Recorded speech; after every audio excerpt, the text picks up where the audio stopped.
going to figure out what kind of train wreck this is going to be. Say something, Jazz. Say something. Something. Yeah. There he is. There's the hijinks. Now we just need games and drinks. We'll find out. We looks like we have drinks. So it's that means it has to mean it's time for Warhammer then. It is time for Warhammer. I'm excited. This I'm is looking forward to this all week. This is the Warhammered podcast brought to you by Second Pitch Beer Company. Hey. Coming you from the bowels of BattlePub Games. Under the bowels. The sub bowels. The sub bowels. Of the BattlePub Games studios. And we're here to infest your ear holes with what we think is good information. Nah. Because at a very rudimentary level. Yeah, wave top. Use your goddamn trademarks. Yeah. Use your words. You have keywords. You have to use them now. You have to use them. You have catchphrase. You have catchphrases. You're stuck with them. Yeah. So yeah, we have one segment that is actually factual, and then everything else we talk about, we sort of skimmed over, and then we're just gonna make you deal with it. So, but to be fair, Big Jim did do research today. He brought Cliff Notes. I brought Cliff Notes. He printed it. He used a printer. He's got a packet. Yeah, he used a printer. He did. I assume your company from your work. You can prove taxpayer nothing. Yeah, that is not from your home printer. That is can prove absolutely nothing. Yeah. No, I 100% respect that. Waste, fraud, and abuse isn't a thing. Yeah. However, we have been getting some comments lately that I think are must be addressed. Yeah. Well, I think they're worth addressing. Okay. One of my favorite comments, and we've gotten it on several of the episodes now, is that people really appreciate that we're just random fucking dudes that kind of just discussing our hobby, and we're not like some super dry meta. Meta. Just the facts kind of approach to this. So there's nothing. Just the facts, man. There's a place for all that. It's just not here. It's just not here. Yeah. If you want just the facts, there are a lot of podcasts. There's a lot of them out there that you're are going to talk about great gameplay in a specific region. And, and we're not those people. So we appreciate it. We're glad that our wave top level analysis of the lore is something you can dig. The other question that we've been getting asked is, how do you send us beverages? Adult beverages. Yeah. You can if you send me a fucking Dr. Pepper through the mail. Fuck you, bro. Gross. Oh God, you know how awful that would be. That would be terrible. You can send it to the store. So BattlePub Games. You can go to battlepub.com and find our address, or you can Google BattlePub Games. The studio we were recording in is literally attached to the game store. Our delivery people obviously only come during business hours. There's always somebody here to sign for it, blah, blah, blah, blah, blah. We even had some people ask whether or not they could send like their like local breweries I would love stuff. that. And that would be that would be fucking awesome. And your local booze. I guess there's some places that have regional booze and stuff. We drink that too. We are like, and also, I know maybe they kind of overlap, but homebrew, if you'd make your homebrew and stuff like that and want to bring it in, like I'm a certified judge. I'll judge your homebrew on air. I'll just judge you. Yeah. So we'll do that. Like I'll tell you what you need to do. It could be brutal. It could be brutal. It's gonna be honest. No. If it is your homebrew and you want feedback, I will give you constructive, good feedback. I'll just shit on you. Yeah. But if it's like your local like brewery, I will shit on them too. Exactly what I think about it. We're equal opportunity shit talkers. Yeah. If you want to send us bourbon, absolutely. And you can also send bourbon all day. 100%. I like gin I'll drink too. that. If you have gin or rum. A local gin? A local gin. Fucking that'd be let's dope. do it. Wouldn't that be nice? Yeah. I'll have a martini while we do this. I don't really like gin. You wear a fucking robe, but I'm here for you. If I can, yeah. A cigarette lighter holder. One of those big extended ones. Hey, don't threaten me with a good time. You're like fucking John Barrymore. Yeah, I'll come over here. Here for it. All you little. Just like have like the girl from Ipanema. Do. Just some of that soft luau music. Yeah, playing exactly. In the background just tiki bar click style. a button and the fire lights up. That'd be so dope. I'm here for it. This thing fucking lights up. Oh shit! Don't say that. First of all, don't even mention that thing. Freaks me the fuck out. I'm serious with you. It scares me. It's so beautiful though. It's badass. So beautiful. It's also super expensive. Yeah. And she's getting moved. We're building a case for her. Okay. So she has her own glass case that she's going to go fantastic. So, because I don't trust this thing. I think I'm actually thinking about putting her in that corner. That'd be great. In a glass case. So So she's just looming. Nothing will happen over there. So she's just looming in the back. Mhm. But that's Phyllis, and she's not mine. She's actually a customer of ours. She stores her here. And for those using it as an auditory medium, this is a ginormous warlord. It's a warlord titan. It's a professionally painted Forge World warlord titan. If you don't know what that is, you can go look it up. It's about a 2 foot tall miniature. Yeah. So if that gives you the idea of just how price tag of what about between the paint job and the model, there's probably about $7,000 sitting there. So they're about as expensive as it gets when it comes to this game. Mm-hmm. You can have this or a Volvo. Yeah, 100%, 100%. But the Forge World Warlord Titan is the most expensive official model you can buy. Really? Yeah, that's awesome. So, super dope though, super dope. Anyways, so I thought we should address some of those comments because people have been very good about commenting on our stuff. Love it. Love it. So we fucking appreciate you. However, that brings us very politely into the only factual part of the show. Jim's Beer Corner. Yeah. There's the music. Dude. You gotta give this poor guy something. Yeah, do something here, guys. So today we have a limited edition second pitch beer that we're drinking. This is a Czech style Pilsner. It is called the Duke of Bohemia. We are only submitting it to or giving it out to about 20 accounts that we have. This is pretty much what we call, which one of them is BattlePub. Yeah. You're the only one that has glass or has plastic cups that is getting this. I'm classy. Yeah, because you're a classy bitch, yo. Yo. So let's talk about what this is. So it's a Czech style lager. Czech style lagers are a little bit different from German lagers. They have a lot more hops to them, and they use a very specific type of hop, which is called Saz hops. Saz or Saz. And what makes this really cool? S-A-A-Z. Double A. Mm-hmm. Getting fancy with it. Yeah, the Czech. Yeah, it's Czech. All right, so to me, that's rough. That's rough? That's rough. So it's a lot of hop forward. It is. Okay, considering that it's a lager. Yeah. A lot of people see a color like this, a very clear beer. You want very this similar cold? to Do you that. want this warm? How do you want this? You want this cold. Do you? Yeah, you're going to want this cold. Yeah, okay. So you're going to want this at about, 40 degrees, 45 degrees. And it's just a fantastic beer. Good body on it, good head retention. Pretty. Good, pretty beer. What is that flavor? That is the Saz hops coming through. I know exactly what you're do I recognize it? I don't know. Because you're a man of class and sophistication. Well, you reached deep for that one, huh? Like that was Jesus. I can't narrow down anything.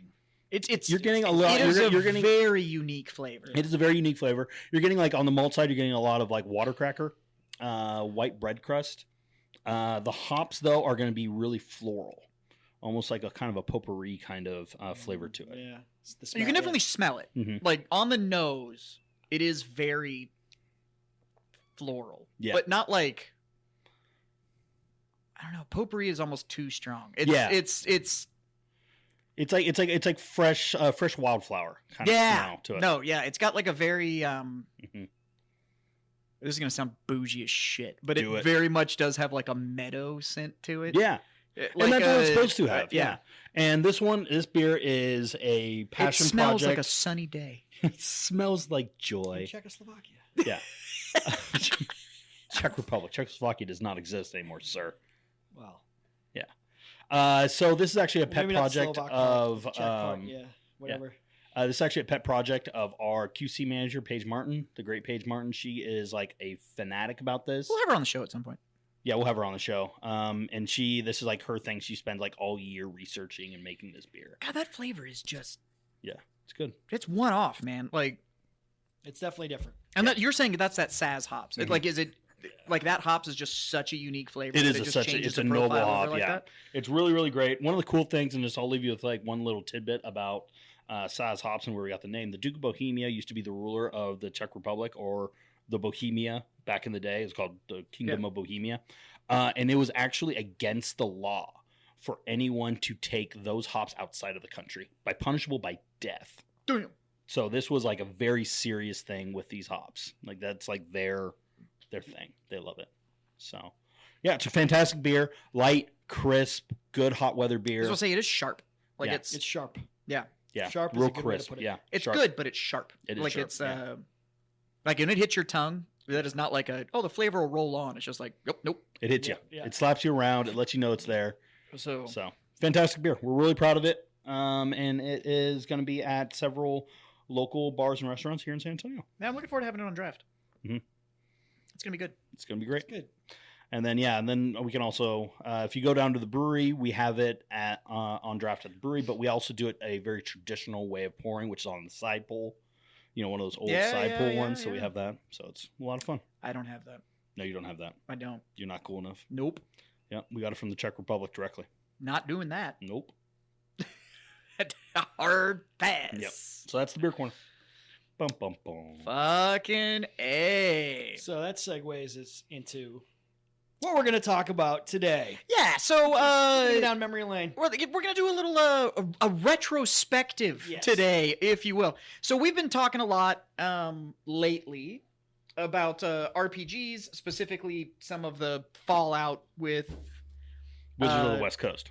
Wizards of the Coast essentially deciding that they hated their IP and just seeing if they could shoot it in the face, which is the whole D&D debacle.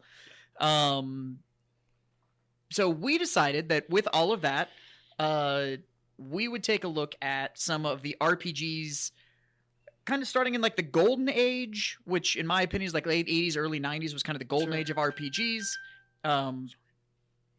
Professionalism right there. Know, right? That is. That was Beer Jim's phone. It's all right. We're just going to go ahead and call him out on that right now. Sorry. That was my bad. But I think the late 80s, early 90s was kind of the golden age of RPGs. After that, when 3.5 kind of came along, that kind of shut the door on a lot of stuff. Mm-hmm. Some of the bigger titles kind of held on, but really D&D started to come into its own. And then you had RPGs just kind of stopped for a while. And then about 10 years ago, we saw a huge resurgence. Sure. And then they started really getting into pop culture and stuff was coming out. So 3.5 is about what year? 3.5, I think, was like 98, 99. It was into the 90s. So Y2K. Yeah, and it kind of held on. But what the reason RPGs, in my opinion, really started to fall off is that in that era, you're starting to talk about home computers really started to make leaps and bounds forwards. Yeah. And so RPGs went very, very digital. Yeah. So you see a lot of the Diablo titles. You got to keep in mind.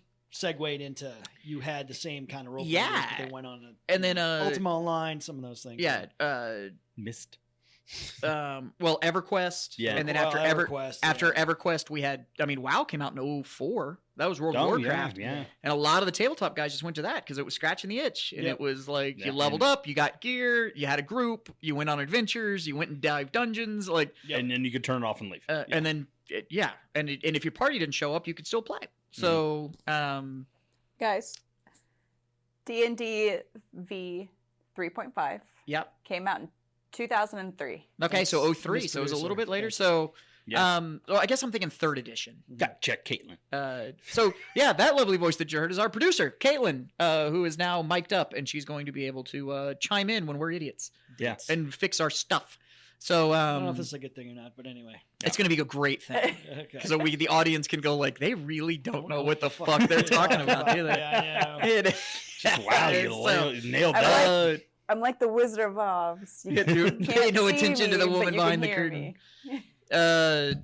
me. So I guess 3 would have been late 90s and 3.5 would have been early. So that 2000s. makes 100% with WoW coming out when it did. And then after that, a lot of companies changed hands. A lot of systems started trying to take IPs and change stuff around. And so, but anyways, it really did lead to the rise where you had 2 big boys on the top, and that was D&D and Pathfinder. So, and Pathfinder, Paizo, the people that own them, it's literally without D&D there is no Paizo, because D&D made 4E. But everybody loved 3.5. Nobody liked 4E. So Paizo made a 3.5 OGL title called Pathfinder that everybody loved because it was 3.5. And it blew up this whole company. And Paizo is now the number 2. Behind D&D. Or behind D&D for a long time. I'd be interesting to see what the sales numbers look like now. Because in talking to Paizo, I know they sold 8 months worth of books in 2 weeks. Jesus. When the OGL fiasco happened. So I'd be interested to see a lot of people peeled off. So yeah. So anyways, we were talking about all this kind of stuff, and we're finishing up. Big Jim and I are in a D&D campaign together. Right. Which is we're trying to close that up, and we're shifting to a system from our younger days called Riffs. You guys have talked about this one, and it seems like just like a hallucinogen fever dream. So there's a mythology to it. It wasn't just scattershot kind of game, but so the guy who originated the game, it's been around since I guess 90. And he'd been in the industry for a while. Mm. And so they had TMNT. He had the contract for Robotech. Mm-hmm. So they got the IP from Harmony Gold, and they were able to do the Robotech. So there was the Robotech books, and then so you had all this stuff. So people understood kind of how to play the games and stuff like that. And he was getting all these different ideas, and then eventually they came out with. And this is a publisher called Palladium Books. Games. Yeah. Okay. And Palladium's a huge publisher, so they came up with this idea called Riffs, and essentially what it was a Riffs. You ever seen the movie Heavy Metal? Yeah, you told me it's like heavy metal and... Okay, so if you take the movie / magazine Heavy Metal, and I don't care which Heavy Metal, Heavy Metal 2000, any of the heavy metal titles, right? Take that and take an RPG, so dice and pen and paper, thing you play on a table, and they fuck and then have a baby. That's Riffs. Like Riffs is it's a generalized rule set, and then they took kind of a sampling of every genre out there, right, and trimmed off some stuff so that it would all fit together and made it. And the concept is it takes place on Earth. Cool. And the concept is there's kind of this cataclysmic event, and these rifts start tearing open in reality, allowing other mythos to start pouring into our world. So you get elves and dwarfs. Cool. You get aliens. You get the Cthulhu mythos because he was big into that. The countries rise and fall. There's no really United States. You've got you have the coalition now, which is based outside of Chicago. Okay. Texas. Some of the states still exist and they're in a thing. You've got vampires which control everything from Mexico south, and you've got gargoyles which are taking over all of Europe, so you can do missions there and kind of get stuff. Yeah, Japan got its own thing. The rest of Asia got its own thing. That sounds super cool. And they released books for all of it, so you can travel around and you can change these regions. Like your mission can go to different places. 100%. Yeah. So it's who wants to go fight some gargoyles? So when the cataclysm happens, it took place after we'd sort of conquered the solar system. So you've got stuff off planet if you wanted to do, and they released books for that kind of stuff. So you got all this stuff, mutants and everything. But the other thing that happened during the cataclysm is that these rifts open up. Well, it injects magic into the world too. So there's magic as well. So and there's psychic abilities, and so like you could be a druid with a pet Tyrannosaurus Rex. You can also be a 10-foot tall, up-armored, like super soldier with a cannon mounted to your shoulder, and you've got to bolt yourself to the earth before you fire a shot, or you get flung backwards. Like, and it can shatter fucking like it. If any of your 10 miles. So it's anything you can think of. Yes, it is literally imagination unfettered, and there's enough rules and guidelines to make it playable. But it's still open world enough to where literally the more batshit that you want to go with it, the more batshit the game becomes. So it's pretty great. Yeah, it sounds like just a great, like with these riffs, it's like a great way of just bringing like every good idea from everybody else. And so it's literally one of those like, hey, are you really into like something like the Terminator IP, where you just like the idea that like mankind's on its back foot and there's all of these killer robots that are coming? Guess what's in riffs? Yeah, like, do you want to be a knight with, sword and board and the whole 9 yards and da-da-da-da-da? They got guys that do that. Guess what's in Rift? So, like, you a big Gundam fan? Guess what's in Rift? Okay, so my question is, like, if you're doing a campaign and you're going in, can you, like, one time fight, like, a knight on horseback and then, like, you turn a corner and all of a sudden there's like, oh, there's a ginormous Gundam now we have to go after. You just described Rifts. Yeah. It's quite possibly, depending on how your group is set up too, like whether you can even deal with something like that. So you got to have somebody who's like a psionist, or somebody who's a mage. Maybe you got a dwarf that fucking does whatever a dwarf does in the thing. You got to have, they call a glitter boy. That's the guy with the big gun. Okay, then you've got other guys that take a shit ton of drugs. The walking tank. His name is Glitter. The class is called a glitter boy. I like it. Yeah. I like it. Big fan. Yeah, and then you have like the juicers. Yeah. Who are? It's essentially anabolics. It's anabolics on anabolics. So like you know Bane from Batman. Yeah. Hits the button and he fucking becomes all superpowered because of the juice. Yeah. So juicers do that, but the number one thing that the juice does is it makes you process things so quickly and you're able to respond so fast that the rest of the world looks like it slows down. Okay. So you become almost untouchable because you can respond to things. Kills your it's slowly killing you. And if you overuse it, you can literally just black out in the middle of combat and just slam into the dirt. Like it is killing you. So that character doesn't have a long lifespan. Right. Like you become super powerful, but you're poisoning yourself while you do it. Yeah. So you can have like a druid and a glitter boy and like a guy with a shield and sword all 100%. That could be like that's my group. Yeah, we're doing this, guys. There's giant armor suits that you can get. I'm blanking on the name right now.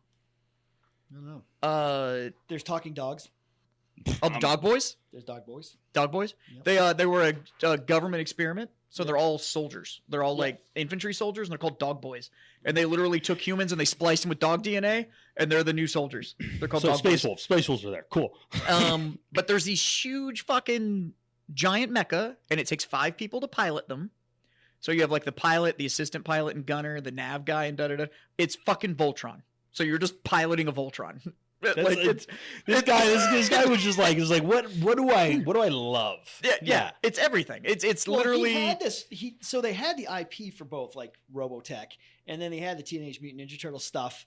So he took a lot of that because he could get the gameplay to work, and then he just threw it into this game. It got so popular. I mean, they would produce the books, so every region had a book. But it got so popular they were going to do computer games. They were going to do a movie. So Jerry Bruckheimer, for a while, had the rights to the movie. They were trying to figure it out, how to make this movie for a long time. And this is like mid-90s? So this is a 90s all the way up until the early 2000s. They got into some financial issues. There was some embezzlement in the company. They lost a bunch of money. He's done Kickstarters. The Kickstarter didn't quite work out. Well, and then Rifts got picked up by Savage World for a little bit. So Rifts was functioning on the Savage World system, but it wasn't good. And then Palladium got it back. And now Palladium has essentially gone, we had this really good thing, and it got too polluted and fucked up. So Palladium just said, fuck it, and just reprinted Rifts. Yeah. And I don't mean like an updated Rifts. I mean, they took the original book, and they released a 30th anniversary. And they did this in 2020. It's just now kind of coming to shelves because everything got delayed. But they released a 30th anniversary of it, and it is literally they took the original book and they just printed it again. That's awesome. And they didn't even like update the font, like so it still looks like it was printed on a dot matrix printer. Like it's all the still the. And it's all like the sketch art and like everything. And then in the back is like a 30 or 40 page like paper museum of like the history of Rifts in the back of that book. That's awesome. But it's an app. And really over the 30 years, the rules haven't changed much because they're loose enough that you can really kind of do what you want. What you need with this game, unlike some of the games, you need a really good GM. You got to have a guy that's got a really good idea about. And a GM is like the dungeon master, I assume. Yeah, okay. You got to have a guy who's got a really solid campaign because there's so much stuff that you're like, oh, squirrel, and you're like, hey, let's go to Japan. Like, no, we're gonna. Yeah, you've got to have a game master that one knows how to pivot because it can be that whole like, oh, squirrel, and you go do this thing, and he's got to know how to go like, okay, my players want to chase the squirrel. How do I loop this back to where they need to be? And so you need a balanced party too, because you could come up against some stuff that you just can't handle. This is one of those games that you've got to know that it's okay just to run away. Yeah, and where you just go like, like no, friggin' Cthulhu monster comes up out of the sea, which that's a thing. Like you got to be like, oh, I'm done. Well, because Atlantis is back. Yeah. By the way, it's in the Gulf of Mexico. If you wanted to know where Atlantis was, it's in the Gulf. They have like gladiatorial fighting with like humans, so it's like not a good thing. Okay, so it's not Atlantis isn't this. And like the U.S. is gone. The coalition exists outside of Chi-Town because Chicago's gone too. And they call it Chi-Town? It's just called Chi-Town now. That's funny. That's where the seat of this loose confederation. Yeah, so absolutely phenomenal game. Hasn't really changed much. No. It's back. Fun one to play. And so we're getting ready to start a campaign. Yep. Don't tell me about that stuff. You know I can't do it. Fuck. We play right after the show. Yeah. I know, but then I got mouths to feed, man. On a Thursday night? Not really. So you got Rifts, okay? So that was one game. Yeah, one of my personal favorites. Shadowrun. Oh, okay. Shadowrun. I'm 100% in on Rifts. Let's see Shadowrun now. So Shadowrun came out a year prior. Shadowrun was, you seen the movie Bright with yes, I love that fucking movie. I am unapologetically loving it. World is very close to that. Yeah, it's very close. Like Modern World. They didn't have the IP, otherwise it would have been. So you get so it's the Modern World. It takes place in the so it's like 2070, 2080. They updated it as the kind of more. So so keep in mind this came out in '89. It's now in 6th edition. Yeah. So they have been, but it hasn't been a reboot. It's been an evolution to kind of push it into near future. Yeah. It's always near future. It's always near future. It's very William Gibson, Technomancer. Yeah, and kind of Blade Runner-y. It's okay. So that's that world with magic comes back. So magic comes back. Dragons come back. So they always existed. People turn into elves and dwarves initially when the first kind of like awakening happened. Yeah. And then from there, they have kids or whatever, or some just appear. Then you get a subsection. You get like ogres and all that stuff. Kind of stuff. People turn into those things, or they start just happen. They're starting around. Now, you ready for the mind-blowing part? Okay, so you know the movie Bright. Yeah. Love the movie Bright. Okay, so Bright is kind of a near future. Magic is here. Yeah, it feels like it's like 10 years in the future. Okay, so now take that. Okay. But make it an Ocean's 11 movie. Because that's generally what it is. And that's Shadowrun. So Shadowrun is you have a crew, and your crew is going. You are not heroes. You are thieves. You are thieves. You are going to pull jobs. Yeah. Nice. So you're getting hired by syndicates or corporations or whatever There's to no go. Real governments, like it's the mega corporations. It's all mega corps. So Blade Runner. So take that like the Blade Runner and Bright, and like the Wyland Corporation. Yeah, you get that kind of stuff. Dragons are super powerful. There are dragons that run companies. That's how we're not talking the big giant winged lizard things. We're talking dragonkin is more of what I would call them. So dragon but there are massive dragons. There are the massive dragons. Well, they can shapeshift. Yeah. So it's but they exist, and they're probably the most powerful things. You don't get to play those, and there's only certain players. You can play humans or some mutants, or so you play elves and dwarves to an extent. But for the most part, it's a heist. Yeah, it's a heist game. So that's fun. The crew that what you're always doing is you're pulling jobs. Yeah. So your team, yeah. your crew, your whatever you are, whether it's mutants or humans or whatever, you're going. And so the game progresses with, in the beginning, maybe it's just a quick smash and grab and you got to fight your way out. Yeah. But as you level up and keep pushing, you can get a hideout and you can get a ship, you can do all this kind of stuff, and it pushes kind of how hard the job is that you can pull off. Yeah. So that's what I'm saying is like take Bright. Yeah. But make it an Ocean's 11 movie. Yeah. And again, kind of where Shadowrun's at. Because you can't just go around shooting fucking people. Nope, it doesn't work. There are rules and there are laws. There's laws, and you're not super powerful. Yeah, because there's cops and all that kind of stuff. So. The countries exist. Some are more powerful than others, but generally speaking, they're beholden to the mega corporations. Yeah, and the way that they kind of break that up is that the different books that come out for Shadowrun, a lot of them will be city specific. Yeah. Okay. So like you'll have like PNW or the Pacific Northwest, but it'll be like Shadowrun Seattle. And so but Seattle will be the megacorp hub, and then that owns like the Starbucks. that owns like the PNW. Yeah. So it'd be like Starbucks is now like but it's more than just Starbucks and whatever. It's the Federation of Starbucks. Indians hold a huge sway, like the American Indian holds like the territory and stuff like that. They've got their own thing. So and they'll make all these books that do it. So the elves own like Oregon, so they've got their own homeland that's elf specific. Yeah. You don't want to fuck with them. Like you can't. I mean, so they have all this stuff. And the books goes into a lot of detail of how everything happened. So it's not just like this is kind of what happened. You get pages of a good 100%. It's got a really good fleshed out lore of backstories, how the world got there. Yeah. Oh, okay. Because essentially they all start with, okay, all the history you know. Yeah. That still exists. We don't need to relearn history. Yeah. Okay. But it's now like, so essentially everything in the lore starts with like, everything you know happened exactly what happened up till now. And then tomorrow, some shit got weird. And people are having kids that are elves. People are having dwarves. Yeah, so there's this injection that comes in, and that shifts everything. Yeah, that just fucks up and they the also world. say like magic always existed. So the dragons didn't just appear, like they were asleep kind of thing. Yeah. So they do a lot of that. So it's kind of like Bright. And when Bright came out, a lot of people were like, "Oh, this is Shadowrun." They just couldn't call it Shadowrun. Yeah. But it's interesting because it's Shadowrun from like the cop perspective.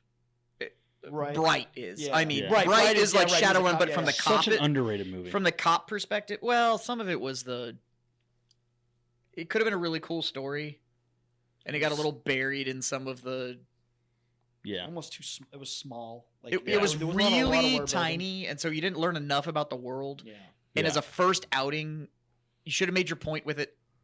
Maybe the second one or third one, and the first one should have just been like, "Hey, let's introduce this really fucking cool world." Yeah. Then we'll give it some depth. We'll give it some more depth later. Yeah. And they try to just go like straight into the deep end of like, we're gonna put emotion in it, and it's like, okay, it's elves and wands and shit. Like, let's pump our brakes. Like, let's talk about what we're getting into. So that's kind of what. But it's definitely Blade Runner. It's very William Gibson. And this is they still put out books. Dude, I've got it on the shelf right now. Yeah, they still put out books. It's like tons of novels. 6th edition just came out like last year. I think they have novels about it. Yeah, 2019. I might have to. 6th edition was 2019. Yep. Yeah. Well, no, maybe the new city books came out last year, like Seattle and maybe. When did the night books or whatever come out? It's cyberpunk with magic. Yeah, I love it. Yeah, I'm in. So it's cool. There's 50 novels. 50 novels. So they've written a couple. Got it. Yeah, there's one or two. And the newest edition came out last year. Yeah, the newest edition was last year, right? That's all the Seattle nightlife or whatever it is. Yeah. That's awesome. They're dope looking. I'm awesome. Really cool system with the play boards too on like power, like your relationships with different companies matter like hugely in that game. And so they made like a tracker where you like have these sliders that control like your current relationship levels, which determines like what kind of response you'll get. If you're in certain areas and stuff. How close are you to the Starbucks Corp? Yeah, no, 100%. Like, it's I got a card. I got a card. It's good. Yeah, so it's like I know a guy. That's why I say it's very Ocean's 11, where they're like, we can't party here, but if we call this dude, we can do. Yeah, then we can pull some shit. So that's awesome. Yeah, it's pretty cool. Very, very relationship driven. I like it. That's a fun game. That sounds fun. Yeah, it's good. I mean, it was fun. And it was also one of the first books that I like. It was completely well done. I think that was like the second game I played. I was about to say, don't you have some old Shadowrun books sitting around? The original yeah. It's still in like phenomenal shape. Nice. So, which segues back to another game, Gamma World, which was from TSR. Yes. So I think it's important that we talk about TSR and what TSR is, so that you can understand why, if it's from TSR, we care. Okay. So TSR originally is Tactical Studies Research is actually what TSR stands for. That is TSR, which you see up there. Yeah, which is the Dungeons and Dragons originals. Yes, but they did not start with Dungeons and Dragons. Yes. They started with tabletop wargaming. Yeah, like hardcore math-driven wargaming. Yes, and like wasn't a lot of fun, and it definitely wasn't role playing. It wasn't role playing, and it was a lot of charts and graphs and all this kind of stuff. Yeah.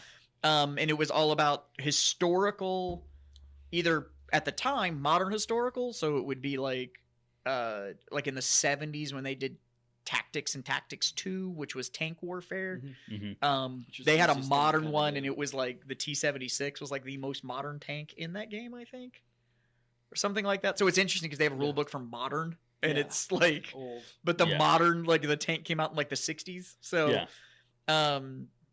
but a lot of their stuff was medieval warfare, like 6mm historical Napoleonic stuff. And then they brought in a little dude named Gary Gygax. to help write the personnel rules for all of these tank games. And he was the only guy that they could get to actually write this stuff because he didn't have a whole lot going on. He was an insurance salesman or some shit. Yeah. So he came in and they were like, hey, if you help us out. And he was like, hey, but I got this idea for this other thing. And they're like, yeah, okay, whatever. You write this and we'll make your pamphlet. Like, let's do this. Fuck it. And that's where D&D came from. He was also involved with a game, a miniatures war game, which he was kind of the title guy on, called Chainmail. And Chainmail was a miniatures game. So that was a miniatures-based skirmish game called Chainmail that still had like wizards and elves and whatever, but it was a medieval combat miniatures game, and it was called Chainmail. And it's probably the true predecessor to D&D. Okay. So a lot of the mechanics in Chainmail you can recognize in D&D, but D&D had far more role-playing and less strategy. So D&D was the first step away from tactical concept. Okay. So a company called TSR, Tactical Studies Research, Chainmail was a tactical game. Everything else is a tactical game. When you started getting into role playing, it's far less tactical. It's all about storytelling. Yeah. Right? So Chainmail was tactical, had his name on it, and that kind of allowed him to do D&D.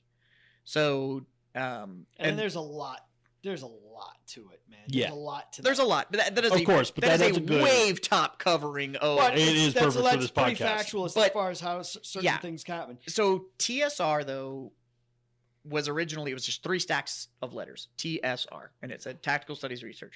And then all of a sudden they started like including a little wizard that was next to it. And then that little wizard went away and the TSR thing started changing and there was a dragon that got involved in TSR. Right. Because D&D got so popular that they were like, all right, we got to distance ourselves from this Tactical Studies Research title of like, we make factual recreation historical games to we're making all this fucking money with this fantasy stuff. Right. We've got to get more fantasy. So they're the D&D people. Well, what ended up happening is that when TSR became the D&D people, they just printed money. So when they wanted to make a new game, as long as that cover said TSR on it, people bought it. You were buying it. And so TSR is where like Dragonlance came from and where Gamma World which was a mutant game. So basically, it's an alternate, history one far in the future, and you basically everybody's a mutant in some capacity. Okay. And the cover was this guy. I remember seeing it in Dragon Mag, like the early Dragon magazines, and there's this big fur covered. It almost looks like a giant rat with like a cybernetic helmet and like cybernetic paws. And this dude's like riding it. And that was like the cover, and they were pushing this Gamma World game. And it looked fucking cool. Never played it because we just didn't, because it's sci-fi and wasn't like really my thing. But it is if you can find the original books, it's friggin' cool. It's wild. Yeah. And so with the same by basic mutant, rules, we're not talking X-Men where like you can control the weather and shit. Yeah. We're talking like there was 2 nuclear nuclear mutants. So the gamma is coming from like as in radiation. Yeah. So everything's been just blasted at this point, right? Fucked. And so the whole idea is that this radiation has gone out and has now changed the genetic code. So it's like, and it plays on the whole like, all mammals are like only like 2 or 3% DNA wise different from each other. Like there's very, very tiny things. Yeah. So if you start mutating that DNA, then maybe you it doesn't take much for like giant rat guy or now you just have a giant rat that could now be a horse instead of a rat. Right. Or maybe you're born with, ridiculous strength, or so you're a mutant, but not mutant to the point of powers. That's where they don't make sense. Yeah, it would have to be some sort of genetic mutation where it's like you could heal super quick. Sure, like you just have a hyperactive system. Yeah. You're super strong. Like you don't have to sleep. Like there's shit like that. Yeah. So, but Gamma World, I'm sure you probably have cliff notes on it. I personally have never played Gamma World. That's one that I don't have. It's old and it wasn't it kind of died off before I really started getting into gaming. They kept publishing Gamma World. So Gamma World, the last publishing 7th edition came out in 2010.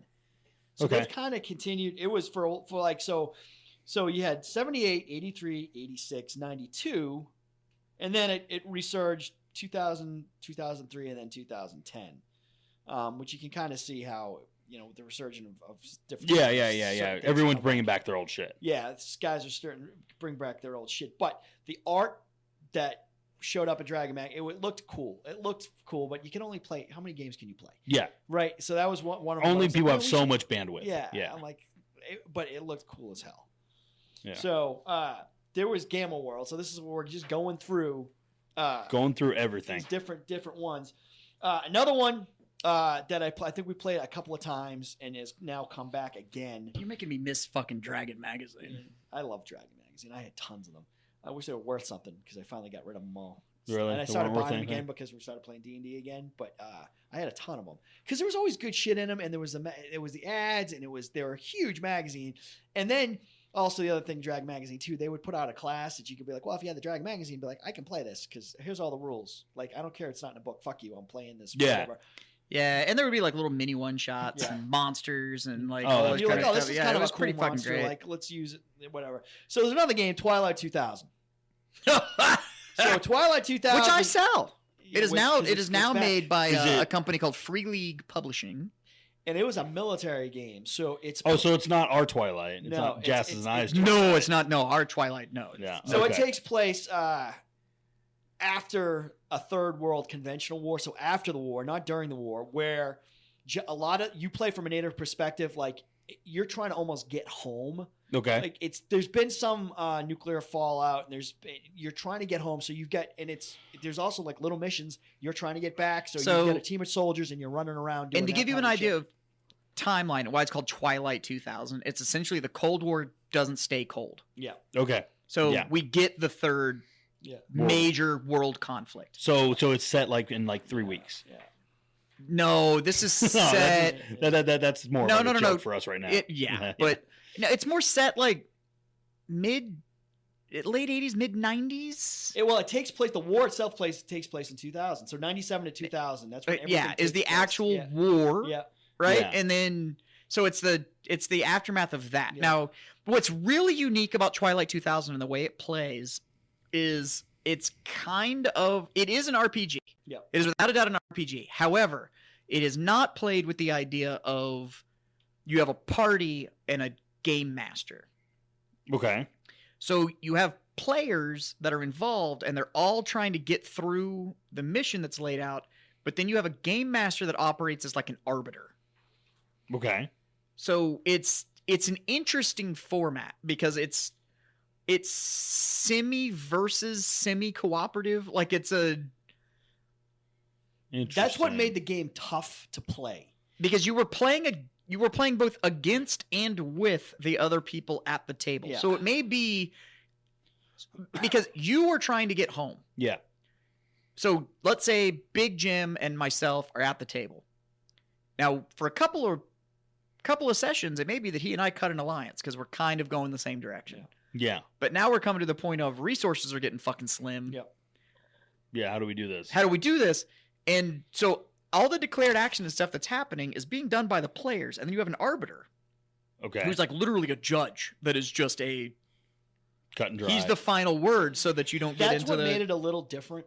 Yeah.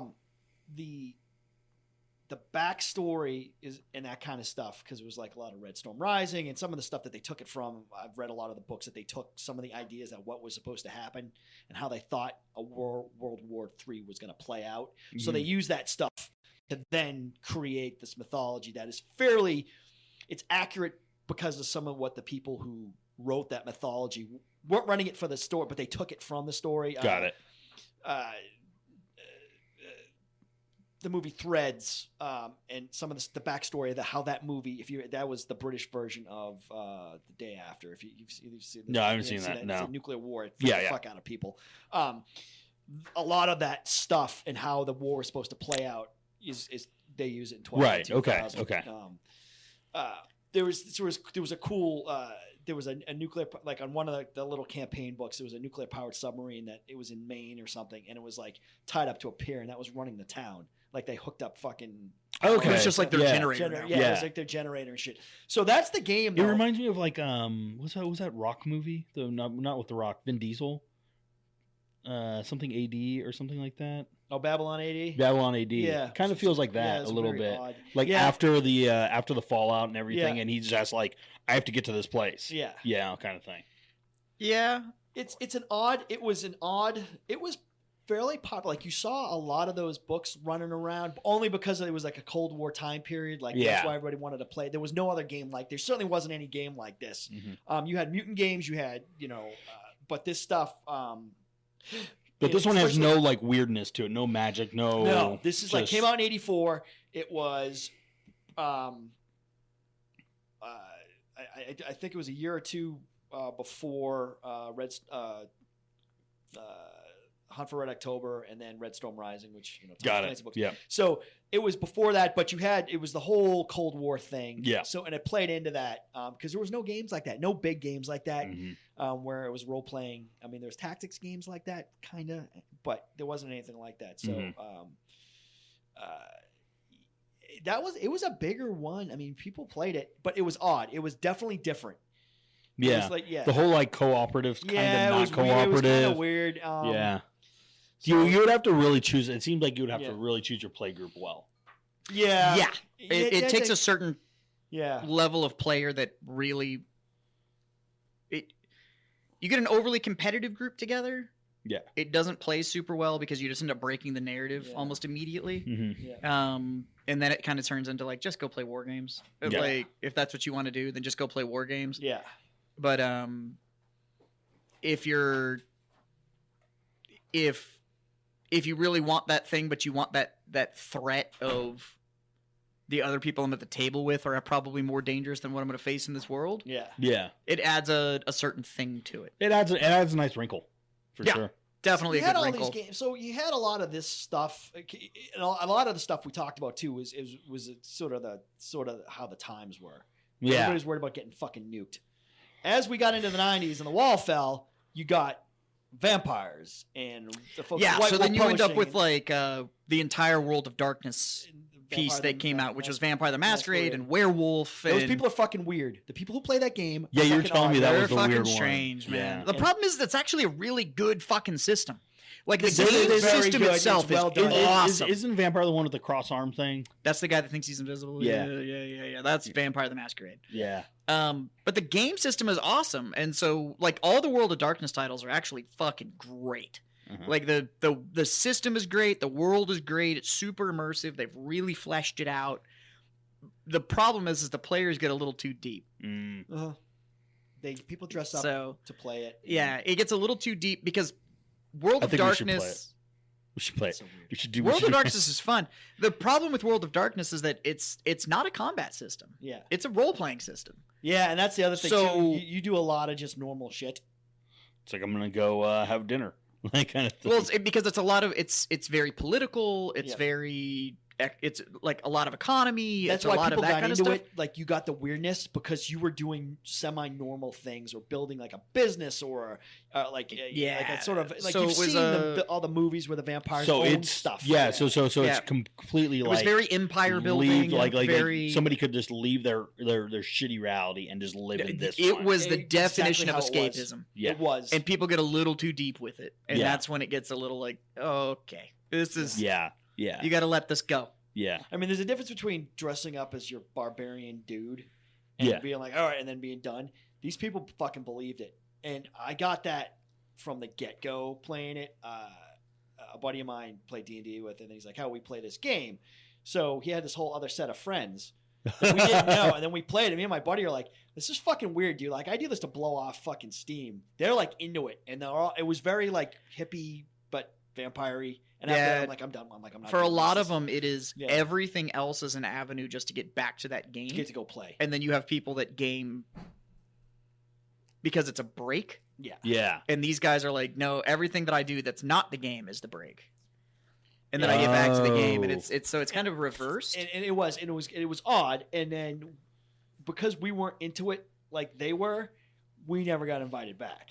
Like, yeah, you have to like really commit. People were like, this is weird. Like, I'm not going to go hang out with you again. They were so into it. Anyway, so if you're into it and that's what you play, I would like cool. to. It's a great game. The vampire thing. I would like to just like see it in real life, like just kind of as like a study. Yeah, you know, just like a fishbowl. I'm sure kind somebody's of like, streaming it. Oh, I'm sure somebody's streaming a somebody is. vampire game. Yeah, just like fishbowl interesting. being like, what the fuck? But it's a great system. The game itself is really fucking Wolf good. Publishing, Yeah. I'm sure they're still around. I'm sure they're still. Oh, they are. I've got the new edition of Vampire on the shelf. Yeah. Pumping that shit out. Yeah. Which brings us to the other guy that was big was the folks at Steve Jackson Games and GURPS. And GURPS, which is the General Universal Role Playing System. It is the General Universal Role Playing System from Steve Jackson Games. Yeah. Damn, This is the American Steve Jackson. There is a British Steve Jackson who works for Games Workshop. Not the same guy. Not the same guy. What the Fuck odd that thing guy. is, they both worked on this a similar game together. And Steve Jackson America wrote a bunch of shit for Steve Jackson, the British guy, and people thought it was Steve Jackson, the British guy, and it got very confusing. However, yeah, they did know each other, and he's done some work for the British Steve Jackson. However, that's not. This is a complete role-playing system. But that was GURPS generic. is the General Universal Role Playing System. Yep. So what it is it is a rule set Okay. with no world. So choose your world. it you is- want to play role play? It's like Pathfinder or whatever. Like you want to play fantasy, we've got rules that you can do it for. Yeah. Yeah. So it's just the mechanics. Mhm. So this is I shipped you an engine, and now you have to build the car around it. Really? But Yeah. it's not that's so not, it's not a bad thing because if you want to have it's a fantasy way world, easier to pick up than you Hey, think. I've got this great fantasy idea that how my world is going to work, but I kind of need. Yeah, or let's say you How have to an play IP that you and a Yeah. couple of friends are huge fans of. Yeah. Okay. Yeah. Right? So like I am a huge fan of The Wheel of Time. Okay. Great. Yeah. Yeah. Okay? Yeah. The Wheel of Time, there was an attempt at making an RPG for The Wheel of Time. It did not stick. It didn't work. Mhm. So, but I'm a huge fan of that world. I know the world. I have a lot of friends that know that world really well. You Yeah. could take the GURPS system and you could use the structure of the GURPS rules and To just make your skin own it world. Yeah. in the Wheel of Time world. And you use the GURPS system to give you those rules. Yeah. You don't have to figure out a balanced play system. Nope. It gives you It just everything. gives you that. And then there's ones there's the GURPS like main book, and then there's GURPS Magic and GURPS Horror and GURPS. So like Yeah. they make all of these supplement books for like, okay, but these rules don't exist because I'm a huge fan of American Horror Story. Yeah. Yeah. And I that's a want to good play one, that yeah. as an RPG. Yeah. And it's like, well, we don't really have horror rules. And I was like, yes, you do. GURPS Horror. And it's just all the stuff for how you handle like fear and this, that, and the like all the stuff Right, that right, goes with right. that. I mean, it was It's all pretty in that book. involved, how like his system. That's pretty amazing that he Um, was able to do that. Yeah, Just and kinda- it was like you rolled, so it was like instead of a rolling high, you rolled low. It was fairly involved. It was a fairly involved and well fleshed out. Yeah, and it works extremely well. And apparently, after the OGL fallout, Steve just Jackson happened. at Games itself came out and said, like, hey, since the OGL is now not actually open, and GURPS has always been a rule system that you could skin with absolutely anything, what would you guys like to see in an updated GURPS set? So apparently, we're going to get a GURPS update, which is great, because they haven't updated that thing in like 20 fucking years. Really? So it'd be really nice to see an update to that system. That's great. And Yeah. it's a cleaner system, and you could do anything you wanted with it. Yeah, That was the beauty. and that's of that kinda system. I nice. think I That's have cool. 3 of the GURPS books at home. I think I have GURP Horror, GURP Magic, and GURP, and just GURPS, like the Yeah. core book of GURPS. I mean, I think they put out a thing that had literally every medieval weapon known to Yeah, man. no, there's And like GURPS weapons, and it was yeah. like everything. So you knew, you're like, hey, I saw this fucking thing in a movie. Yeah, what I is wanna it? have Yeah. this You can go crazy find looking whatever. and it's everything down to like a stick. Yeah. Like It has, like, if you stats on can it. fight with it, they've Yeah. got rules for Yeah. it. And what's A cool is then rock. if you're writing a world, Medium rock. then you can just go like you could go in and just you could cherry pick it and be like, this is the only weapons that exist in Yeah. my world, and it just gave you those rules for it, and you just plugged them into your world. And That's really cool. I think Yeah, that's really it's neat. super dope the way Yeah. it worked. That's really, really neat. Super super dope. So, and I know we didn't cover a lot of the like everybody wants to know, like, well, what system does it run on? Which means what kind of die do you roll when you're determining stuff? These are all over the place. Yeah. All right, so some of them are D20 systems. Some of them are D6 systems. Yeah. Some of them are polyhedral systems. Some of them are percentage-based systems. Like, depending on how, they're all over the place. Yeah. The fact of the matter is that if you were completely stuck on, but I need to roll this one die, play Pathfinder. You're not going to find a better D20 system than Pathfinder. You're just not. Really? The fact of the matter is that I'm gonna piss some people off. Do it. D20 systems are fucking easy. Yeah. It just is what it is. You can outmath them. You can outmath a D20 system. You can get to the point where you have so many fucking bonuses that you can't actually fucking fail. There is, and I can't remember which one I was looking at, but you actually had a you had to know algebra to be to do some of the shit that they in the system. Like, you divided your roles and had to do all kind, like, dude, no, why? Just really math, real math. It's overcomplicated, but D20 systems are, they went to, the reason that D20s got so popular is that they're so fucking simple. Yeah, plug and play, just use them. And you can overgame them, and so honestly, it's why D&D is so popular now, because 5th edition, like, you can't die. Everybody's damn near a god. Like, it's like, you can fuck around in D&D, not follow the path, go through like one area with a few too many monsters, you level up a bunch if you're running an XP system, and then you go back into the campaign, and you're so ungodly powerful at that point that there is no game left. Like, you're just mowing through everything. And I'm sorry, but if I'm playing and there's no penalty, it doesn't make it fun anymore. Then it's not a game anymore. Yeah. Like, that's just a... It's like when you're playing a video game and you do like when you were first playing Doom and you played God mode, and then you're like, this is cool, and then you play it for like an hour and you're just like, actually, it's not that much fun because I can't die. Like, there's nothing I can do. Like, if there's no threat. Conversely, if you're playing Call of Duty DMZ and you're getting fucking smoked literally every fucking time you spawn, got a little too personal there. But if there's no threat, then there's no thrill of victory either. Yeah. And D20 systems almost always turn into, they get super gamed. And that's the big reason that people like D&D, and you see all this stuff, and it's like, well, if you take 3 levels in this and 4 levels in this and 2 levels in this, and you take these feats, you can one-shot anything in the game. And it's like, oh, that sounds fun.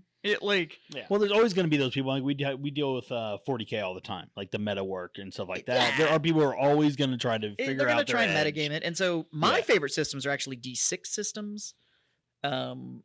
So like, it's everything you roll as a D6.